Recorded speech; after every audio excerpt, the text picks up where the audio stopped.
Hello, everybody. Welcome back to my channel. This is Horror Trans. I am Stephanie Bree, and I am a trans woman, and I talk about all things horror. And today I'm tackling the original George A. Romero's Dawn of the Dead. So, zombie movies are an interesting subgenre of horror because, by and large, they're not great. They're entertaining, they can be fun to watch, gory as fuck, never scary. But good, fun, shitty, cheesy B movies, for the most part. That's by and large what your zombie movies are.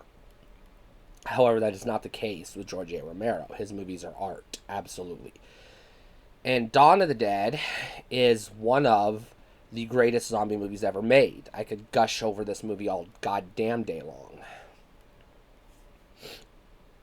And it was good enough to continue the franchise.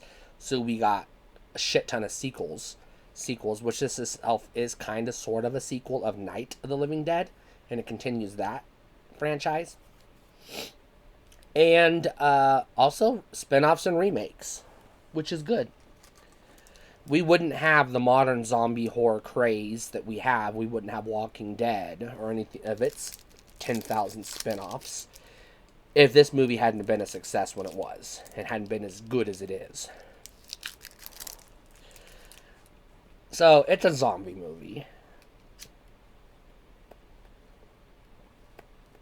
So, you already know the gist.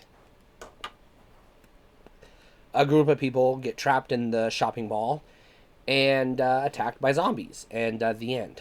That's the plot. There is no plot. That's the plot. Survive the zombie apocalypse. There is no surviving the zombie apocalypse.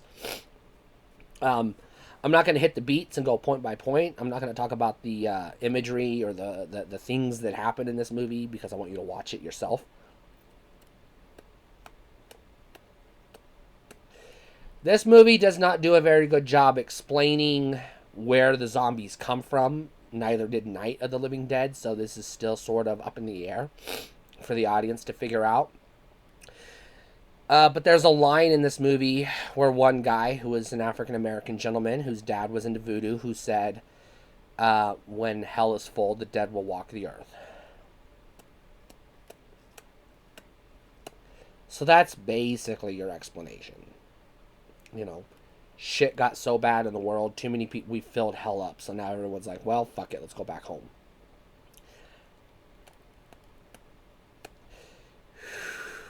Now, the zombie effects in this movie are done by the god himself, Tom Savini, who actually has a cameo in this movie. So show some goddamn respect when you watch this movie. Which, the zombie effects are fucking awesome. This movie is fucking gory. Like, good gory. Like, excessively gory. I'd be remiss talking about this movie if I didn't mention there are a couple of 2 or 3 different cuts of this movie, so be mindful of which version you're watching. There's the tamer but still gory US version, theatrical release. There's the much less tame, gorier, but has a different ending, I believe, European cut, and I think there's even a director's cut that kind of borrows from both.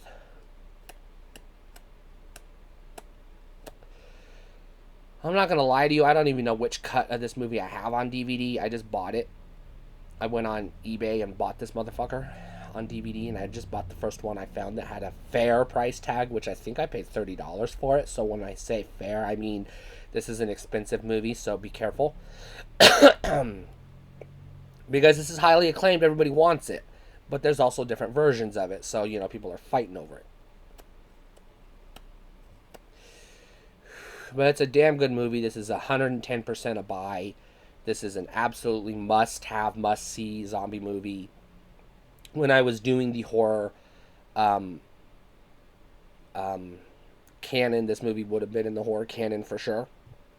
And I don't do that anymore, which is why I reformatted my channel. But this movie is a must-own, must-see. So definitely check it out.